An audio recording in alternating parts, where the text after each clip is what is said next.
Thank you very much. We've had a tremendous 6 months, and we've had a tremendous 2 weeks, which now is, I guess, 3 weeks. And we have a tremendous group of people here that have done a great, unified, beautiful job.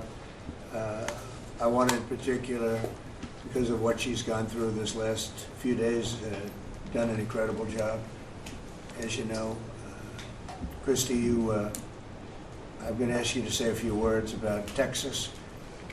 The first person there was the first person I saw on television was you, actually. And you've worked great with the governor. It's terrific. And you might want to tell a little bit about the trials and tribulations, but we appreciate the job that you and everybody have done. You had people there as fast as anybody's ever seen. So really appreciate it. We all do. And maybe you could say a few words. Sure. Well, thank you, Mr. President. I want to thank you for your leadership.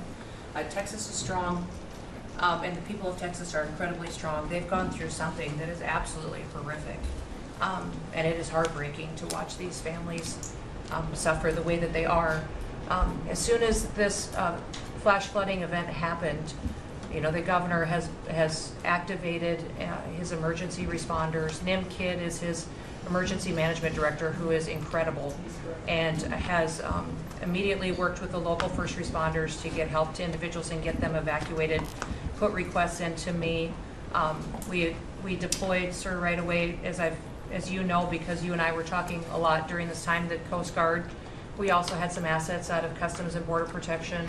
Our board TAC teams went in and helped with rescues and clearing debris so that we could get roads open and people get the help that they need. I think when I got there the most, sir, that day, as soon as I arrived on site, was getting a briefing from all the emergency responders, was just how unified they were in focusing on the fact that we're there to save lives. They were there to rescue people, find people who were still alive, and to reunify them with their family members. We as a federal government don't manage these disasters. The state does.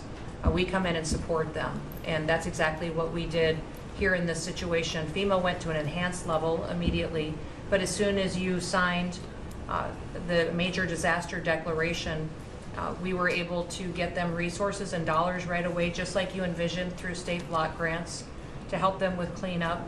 And we're still there in presence, and FEMA's been deployed, and we're cutting through the paperwork of the old FEMA, streamlining it much like your vision of how FEMA should operate, and it's been a much better response to help these families get through this terrible situation. We still are looking for people. We're still looking for a lot of little girls and other family members that were camping along that river, and they will continue until they find every single person, and we will continue to help them and assist in that. I was surprised when I got there at the camp that day, right after this happened, the parents that were there, the parents that were looking for their children and picking up their daughter's stuffed animals out of the mud and finding their daughter's shoe that might be laying in the cabin, and just hugging and comforting people matters a lot. I'm extremely grateful for God's hand in that whole situation, because hundreds and hundreds and hundreds of people were saved. And this is a time for all of us in this country to remember that we were created to serve each other. God created us to take care of each other. And that when we do that, we are happier, we are more fulfilled, and we can walk alongside people on their worst day and help them get through it and come out the other side, knowing that we can continue to live a life that God has purposed for us. So they're grateful for you. Several times the day after the flooding, you and Melania were on the phone with me, and I want to thank you for that. That meant the world. I was able to tell many of those folks that I had been visiting with you, and that you had said, whatever they need, Kristi, let's deploy it and get it down there and be helpful. And on Sunday, when the families were waiting at a church to identify their children's bodies, Franklin Graham and I called in and prayed with the families and read some scripture with them, and he was incredible in making himself available to that as well. We'll be back down there in a couple of days and continue to do all we can, but this This is an unprecedented event. It really is. There's been tragedies like this around the country, but everyone is unique in different situations. And the response the federal government had supporting the state through this, I'm proud of the people that stepped up and immediately came. The Coast Guard, when they came in, they had a difficult time even getting the aircraft in and landed. They had to try several times in the weather to get it in and deploy. And I think we've heard about, our one Coast Guard member that was responsible for saving over 165 people, but that entire crew did incredible work. And all the first responders there did incredible work. And I know people are getting tired now, but they're getting reinforcements and volunteers are showing up. And I just want to commend the governor and his team for being the leaders. And they're so thankful that you're letting them make the decisions and manage the response like it should be. And then us supporting them with the resources of the federal government. We've already deployed dollars to the state, much like the block grants that you've talked about. Right. So very grateful for that, sir. There's never been a wave like this outside of the breaking of a dam. Because this was almost a wave that ended up being 30 feet high, more actually. Now with the dam you can understand it, but this approached almost with that speed. When you see a dam break, it's not a pretty sight. It wipes out everything, and this is the kind of thing that built up so fast. And it's happened 2 or 3 times before over the years, but not to this extent. But tell them when you met the father who was picking up the daughter's clothing. And I had walked through so the sad. cabin where all the little girls died, and I had kind of fallen apart in there, but I walked out of the cabin, and a gentleman was standing there, and he said, that man over there needs a hug. And so I walked over to him, and I hugged him, and I said, do you work here? And he said, no, my little girl was in that cabin. And he said, and I just found her best friend about an hour and a half ago. She had passed away. And he just fell apart. And so then we just hugged and talked for probably an hour about that. But then there was the grandpa was there looking for his granddaughter as well. There was a dad there of one of the counselors. The counselor was alive, but she was dealing with the fact that she had hung on to some of these girls and was trying to keep them out of the floodwaters and had gotten hit by something and had lost 2 of the girls and wasn't able to hang on to them and was going to live the rest of her life thinking about that moment when she wasn't able to hang on to these girls.